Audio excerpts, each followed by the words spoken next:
இன்றைக்கி இஃப்தார் ஸ்நாக்ஸ்லாம் ட்ரை பண்ணோம். இந்த மாதிரி லெக் பீஸ் மாதிரி இருக்குது, பட் இது ஒரு ஸ்நாக்கு. அதுக்கப்புறம் இந்த மாதிரி வெங்காய போண்டாவும் உருளைக்கிழங்கு போண்டாவும் வாங்கியிருந்தோம். உருளைக்கிழங்குலாம் நல்லாவே ஸ்டஃப் பண்ணி சூப்பராக தான் இருந்துச்சு. கூடவே வந்து இந்த மாதிரி கைமா வடையும் வாங்கியிருந்தோம். கைமா வடை உங்களுக்கே தெரிஞ்சிருக்கும், ஒரு மாதிரி அந்த நான்வெஜ் ஐட்டம்லாம் நல்லா அரைச்சி மிக்ஸ் பண்ணி சேர்த்துருந்தாங்க. லைட்டாக உப்பு ஜாஸ்தியாக இருந்துச்சு, பட் ஓகே தான்.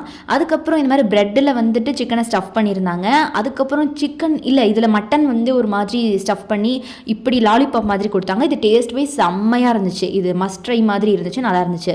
அப்புறம் வெளியில் க்ரன்ச்சியாக உள்ளே வந்து சிக்கனோட வெஜிடபிள்ஸ் போட்டு இது ஒரு மாதிரி சமோசா மாதிரி இருந்துச்சு, பட் ஓகே, டேஸ்ட் எங்களுக்கு ரொம்ப பிடிச்சிது.